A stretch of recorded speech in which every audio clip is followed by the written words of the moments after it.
நமஸ்காரம். உங்க கல்பனா ஸ்ரீகாந்த். கன்னி ராசி மற்றும் கன்னி லக்ன அன்பர்களுக்கு இந்த அக்டோபர் மாசம் எப்படி இருக்கு அப்படின்றது தெளிவா பார்க்க போறோம்.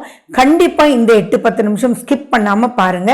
ஏன்னா இது வித்தியாசமா இந்த மாசம் பல கிரகங்களுடைய அமைப்பு இருக்கு. சரி, first and foremost happy Deepavali. நம்ம சேனல் இதுதான் ஃபர்ஸ்ட் டைம் பாக்குறீங்க அப்படின்னா சப்ஸ்கிரைப் பண்ணிக்கோங்க, பெல் பட்டனை பிரஸ் பண்ணுங்க, ஆல் என்ற ஆப்ஷனை சூஸ் பண்ணிக்கோங்க. ஓகே, சரி, இது ஏன் தெளிவா நான் கேட்க சொல்றேன் அப்படின்னு பாத்தீங்கன்னா, உங்க ராசியில இந்த மாசத்துல யார் இருக்காங்க அப்படின்னா சூரியன் போய் உட்கார்ந்துட்டு இருக்கார்.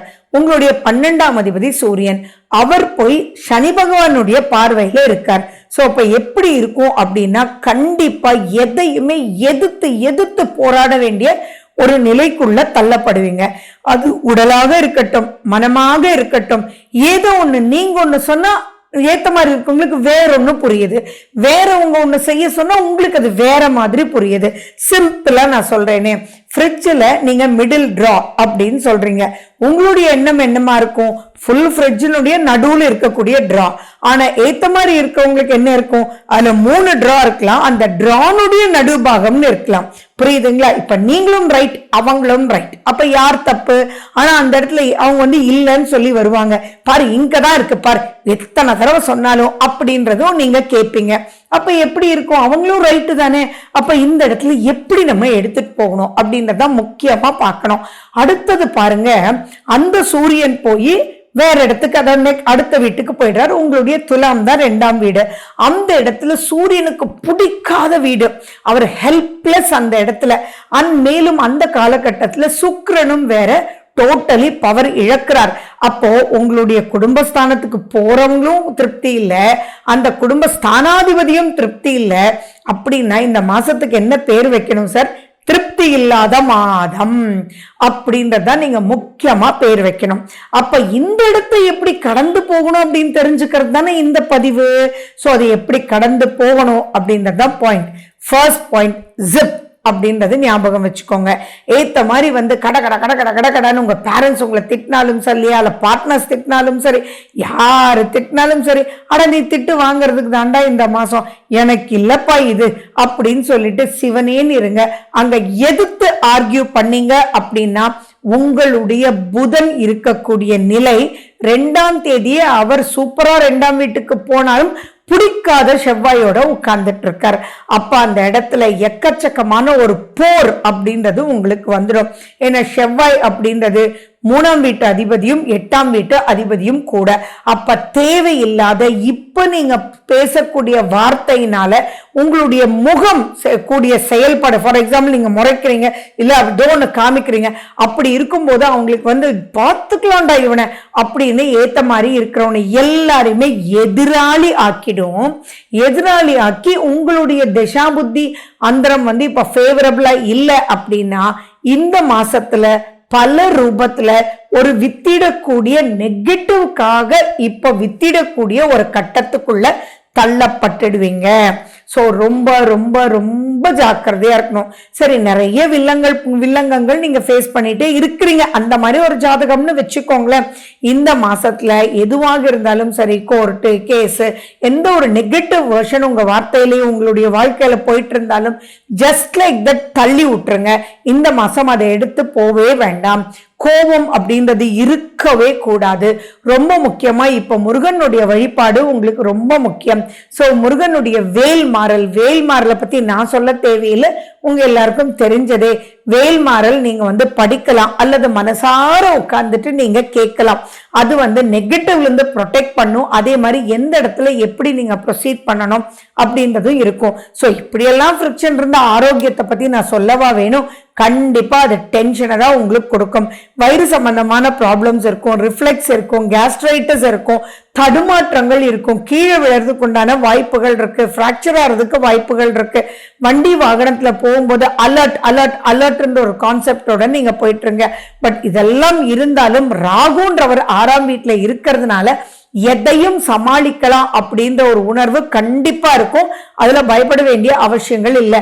பட் ஆனா வந்து அதை சமாளிக்கிறது எதுக்காக?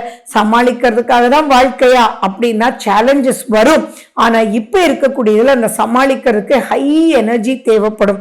ஸோ இது குட்டி குட்டி விஷயத்துல கூட நீங்க ஜாக்கிரதையா இருக்கணும். ஃபார் எக்ஸாம்பிள், நீங்க டூர் போறீங்க, உங்களுக்கு சுகர் டேப்லெட், சரி பரவாயில்ல, எல்லாருக்கும் டைம் ஆச்சு, அதனால இப்ப சாப்பிடலாம். ஓ, நம்ம டூர் போயிட்டு இருக்கோம், இதுக்கு மேல ஒண்ணுமே கிடைக்காது, இப்பதான் வந்து நிப்பாட்டுறாங்க, சரி டேப்லெட் போடாம சாப்பிடலாம் அப்படின்ற மாதிரி உங்களுடைய டேப்லெட்ஸ் எல்லாம் நீங்க ஸ்கிப் பண்ணீங்க அப்படின்னா மிகப்பெரிய பிரச்சனைக்குள்ள மாட்டிக்கக்கூடிய வாய்ப்புகள் இருக்கு.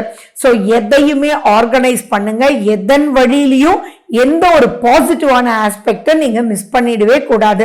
சோ உங்களுக்கு சேராதுன்ற பொருட்கள் எது எது இருக்கோ பிளீஸ் வந்து நீங்க அவாய்ட் பண்ணிடுங்க. நீங்க நம்பர் 1 டாக்டர்கிட்ட போனா கூட இப்போ சில விஷயங்கள்னால பிரச்சனைகள் வரும். ஆனா ரொம்ப பெரிய பிளஸ் ஒன்னு இருக்குங்க. என்ன அப்படின்னா, லாபஸ்தானத்துல குரு அக்டோபர் 18ஆம் தேதிக்கு மேல அதிசாரம் பெற்று அவர் உச்சஸ்தானத்துக்கு வராரு. அப்படி இருக்கும்போது எவ்வளவு பெரிய ஹார்ட்ஷிப்பா இருந்தாலும் வின் பண்ணதான் போறீங்கன்றது உறுதி உறுதி உறுதி. ராகுனாலும் குருவினாலும்.